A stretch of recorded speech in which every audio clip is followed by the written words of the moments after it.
มีหลายคนถามเคยบอกสามีให้ช่วยทำงานไหมทีนี้สิมาเล่าว่าเฮากับสามีมีหน้าที่อย่างแน่ฟังจบกันแล้วแต่ทุกคนเลยว่าสิแนะนำเฮาจังใดตั้งแต่ตื่นเช้ามาส่วนหลายเฮาสิเป็นคนตื่นก่อนสามีและเฮาจะบอกปลุกลูกปลุกสามีให้ตื่นนำให้นอนเต็มอิ่มไปเลยนอกจากว่ามีเรื่องให้เฮาต้องตื่นเช้าถามว่าเคยปลุกตื่นเช้าบอกเคยค่ะแต่สิให้เฮาปลุกทุกมื้อท่านเฮาบ่โอเคเฮาบ่มักเว้าหยังซ้ำซากน่าเบื่อน่ารำคาญแต่ว่าสิให้เฮาไปปลุกทุกมื้อเฮาบ่โอเคเองแต่ละมื้อเวียกงานก็สิบ่คือกันบางมื้อเฮาตื่นมาเฮาก็ตัดคลิปบางมื้อเฮาก็เฮ็ดกินบางมื้อเฮาก็ถ่ายคลิปส่วนสามีตื่นมาก็สิหุงข้าวแล้วก็กรอกน้ำให้น้ำเข้าตู้เย็นกรอกน้ำเตรียมไว้ให้เฮาเฮ็ดกินแล้วสามีก็มีหน้าที่ซักผ้าส่วนหลายสามีสิซักแว่นนี่ซักน้อยที่สุดเลยซักแล้วก็เอาไปตากพร้อมได้ส่วนดูแลลูกนี่เท่ากันเลยเสมอกันไผว่างคนนั้นก็ดูแลส่วนมื้อนี้นี่สิเอามาลองนอนกับยายขันลองเบิ่งคืนนึงเพราะว่าอยากเฮ็ดเวียกเฮ็ดงานนั่นแหละและก็สามีนี่มีหน้าที่เฮ็ดบัญชีในแต่ละเดือนตอบลูกค้าส่วนหลายสามีสิเป็นคนไปตอบส่วนล้างถ้วยล้างจานล้างบ้วงนี่นำกันเนาะแต่ส่วนหลายสิเป็นแว่นหลายกว่าห้องน้ำกวาดเฮือนถูเฮือนอันนี้เป็นหน้าที่ของแว่นถามว่าสามีเราเฮ็ดบ่คันบอกก็เฮ็ดคันบ่บอกบางเทื่อก็เฮ็ดบางเทื่อก็บ่เฮ็ดและสามีก็มีหน้าที่ฮดส่วนพักแต่ว่าแว่นก็ช่วยฮดน้ำแล้วก็มีหน้าที่พาขับรถไปนั่นไปนี่ไปนั่นอยากไปใส่บ่ป้อนข้าวลูกล้า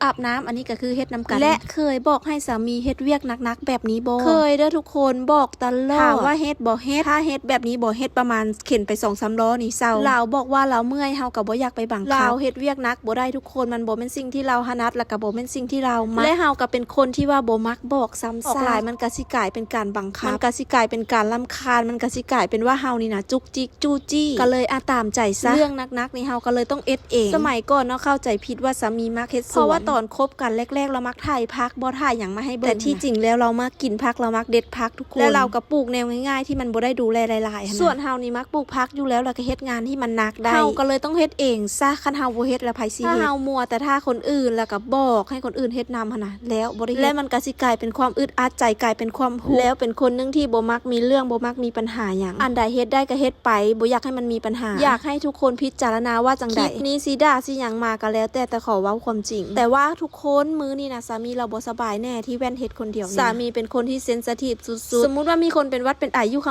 ้างๆนี่เราติดโรคแล้วก็มักเป็นหวัดมักเป็นไอมักเป็นไข้เวลาย่างก็คือคนบ่มีแฮงนี่เว้าแท้บ่แม่นต้องเว้าให้ผัวเฮาก็เคยบอกแล้วว่าให้ออกกำลังกายให้เฮ็ดเวียกแบบแว่นแต่ก็คือเว้าหั่นแหละเนาะเฮ็ดน้อยนึงเราก็เศร้าเฮาเคยโจมว่าเป็นพ่อเจ้ามักนอนอยู่ในห้องแอร์ลูกกับสามีนี่มักนอนสุดๆเวลาเฮาเฮ็ดเวียกนี่บางเทื่อ2พ่อลูกนั้นไปนอนอยู่แต่ว่าเฮาก็เป็นคนบอกเราเองว่าถ้าเมื่อยก็ไปนอนบ่มักบังคับไผนะทุกคนมันน่าเบื่ออีหลีเฮานี่มีเวียกเบิดมือเบิดเว้นแทบจะบ่ได้พักมีคนถามว่าอยากงามบ่ก็อยากงามได้แต่ละมื้อนี่อยากแต่งตัวงามอยากไปเฮ็ดงานแต่ว่าพอเฮาบ่เฮ็ดเวียกมื้อนึงนี่ทุกคนรู้สึกว่าเฮือนมันหกแฮงและเป็นคนนึงที่โรคจิตสุดๆเห็นเฮือนหกเลยรู้สึกงุดงิดขนาดถามว่าแต่ละมื้อนี่จมบ่จมไปก็ซ้ำนั่นจมไปก็ได้แต่จมจ้าจมไปมันก็คือเก่าอาจจะมีแต่การเปลี่ยนแปลงช่วงแรกแต่ว่าสุดท้ายมันก็คือเก่าแล้วเฮาสิจมเพื่อหยังละบัดนี้เปลืองน้ำลายแต่ว่าการที่เฮาเฮ็ดเวียกโดยที่บ่ต้องรอไผแล้วก็บ่ท่าให้ไผมาเฮ็ดนำมันสบายใจแต่ว่าเมื่อยสุดๆเดึกๆดื่นๆบางเทื่อยังบ่ได้นอนแถมยังต้องได้ตื่นเช้าๆอีกบางมื้อไม่เมื่อยก็ตื่นสวยคือกันได้บางเทื่อน่ะอยากนอนเว้นก็บ่ได้นอนย้อนหยังมันก็มีเวลาให้นอนอยู่แต่ว่าเฮาบ่นอนเองนอนบ่หลับคันเวียกบ่แล้วและนอนบ่หลับทุกคนแต่ว่าช่วงนี้ก็ให้สามีช่วยตัดคลิปให้นำเพราะว่าเฮาเอ็ดหลายๆอย่างบางเทื่อเฮาก็เอ็ดบ่ไหวคือกั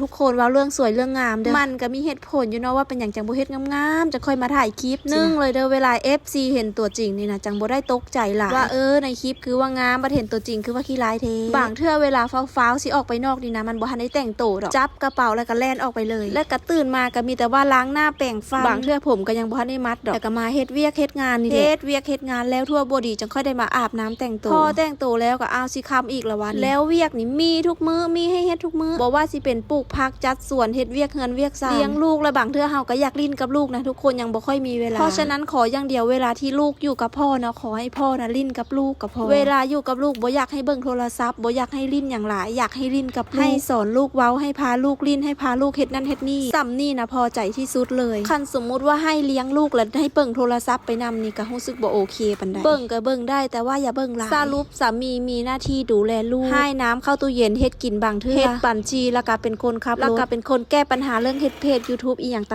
างๆมีหน้าที่ซักเครื่องแล้วก็รดน้ำต้นไม้แล้วก็ช่วยตัดคลิปจะแบ่งหน้าที่กันชัดเจนแบบนี้เลยเนาะแต่ว่าบ่ได้เคร่งครัดถึงขั้นเฮ็ดแทนกันบ่ได้ส่วนเฮามีหน้าที่เฮ็ดงานบ้านทุกอย่างฟังดีๆทุกอย่างแต่ว่าเฮา เฮ็ดแบบนี้นะทุกคนเฮาบ่ผิดกันเลยเฮาบ่ทะเลาะกันเลยถ้าเฮาไปเว้าๆบนเ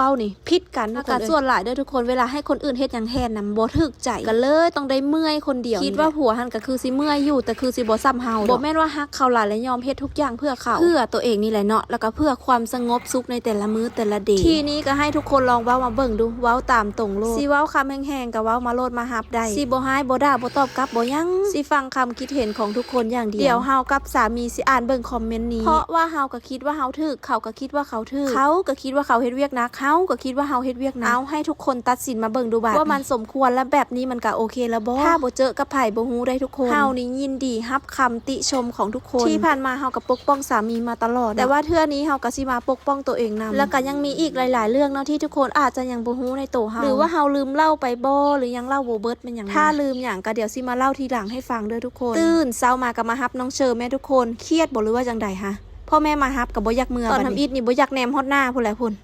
อุ้มเอาก็ให้ก็เลยต้องให้พ่อน่ะปอบไปก่อนอะแล้วก็จะค่อยไปอ้อยเอาทีหลังยั่วกันอยู่หึงเติบทุกคนเป็นชั่วโมงกลัวนางสิใจอ่อนกลับมื้อนำนี่โอ้ยสงสัยนางเครียดอะไรแบบนี้แต่ว่าเครียดบ่หรือว่าบ่อยากกลับหรือว่าติดใจขันอยากอยู่กับยายขันอันนี้แม่ก็ยังบ่เข้าใจเลยพุ่นเห็นแม่แล้วยังหนีจนแม่สิกลับแล้วนางก็เลยยอมขึ้นมาแล้วก็กลับนำแม่บัดนี้สุดท้ายก็อย่าลืมเม้นมาบอกเด้อทุกคน